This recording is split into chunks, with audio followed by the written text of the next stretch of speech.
आज जब असर का वक्त हुआ और मैं नमाज के लिए घर से रवाना हुआ तो मानो मुझे बिल्कुल सन्नाटा सा लग रहा था।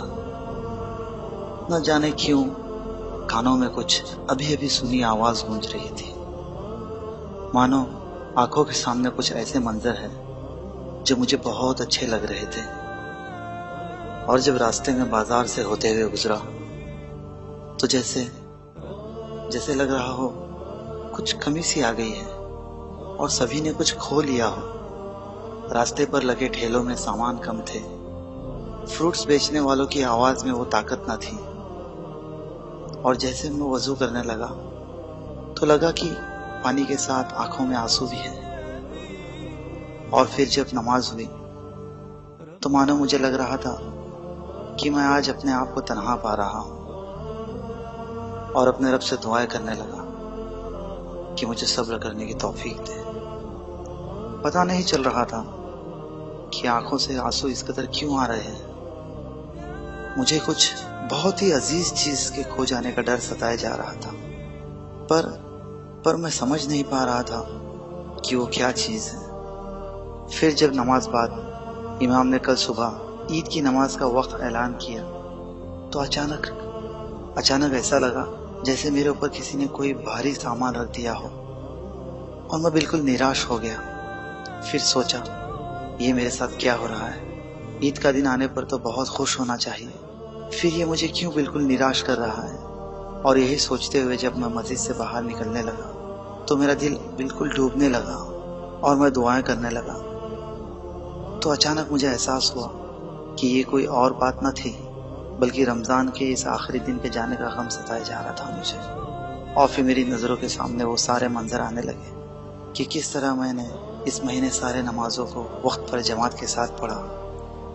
कितना अच्छा लगता था जब हम सहरी करते, वो पूरा दिन बुराइयों से दूर। झूठ बेईमानी क्या है पता ही नहीं, लोगों के साथ हुस्न सलूक, दिलों में कोई बुग़्ज़ जलन कीना नहीं, गरीबों की दिल खोल कर मदद करना, अपने गुस्से पर काबू पाना, मस्जिदों के सारे सफ भर जाना, वो अफ्तारी के वक्त अपने रब से दुआएं मांगना, वो रातों में नमाज के लिए खड़े होना, सारे ताक रातों की इबादतें, वो मिसवाक, वो खजूर की मिठास, हर किसी के चेहरे पे मानो नूर बरस रहा हो।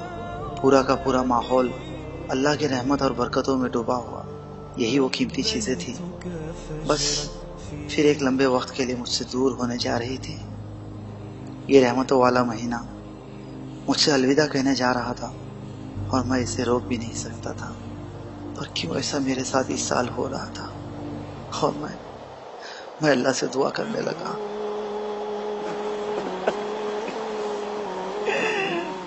ऐ मौला मुझे सब्र की तौफीक अता फरमा।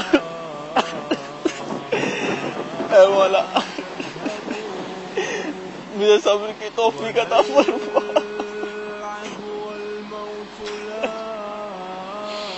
मैंने जाने अनजाने में जबकि महीने में रहमत ही रहमत है, पता नहीं मैंने क्या हासिल किया। ऐ मेरे रब, ऐ मेरे मौला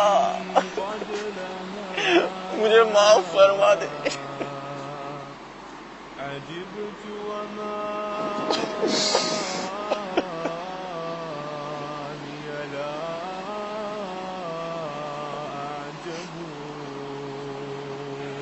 मुझे तौफीक दे मौला कि मैं इस रमजान में जो मेहनत की है वो प्रैक्टिस पूरे साल भर करूं।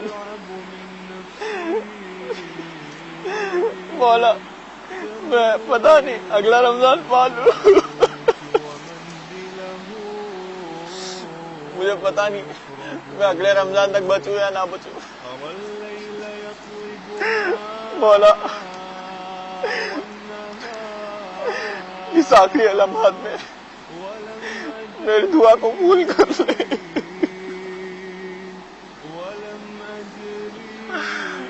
ऐ रब्बुल कायनात, मुझे नहीं पता तूने मेरी जिंदगी इस दुनिया में और कितनी रखी। अल्लाह ऐ मौला पता नहीं मैं अगला रमजान पाऊं या ना पाऊं।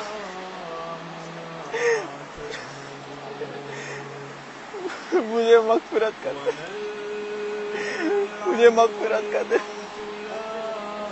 بخش دے میرے مولا، بخش دے۔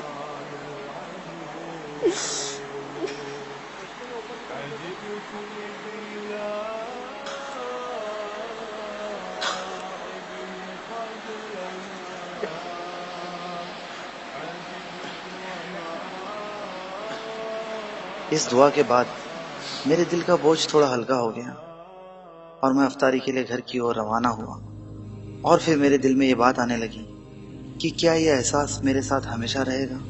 دوستو، اللہ کرے یہ احساس ہم سبھی کے دلوں میں آئے، جس کے لیے ہمارا یہ مہینہ واقعی میں قرآن اور سنت کے مطابق بتانی ہوگی۔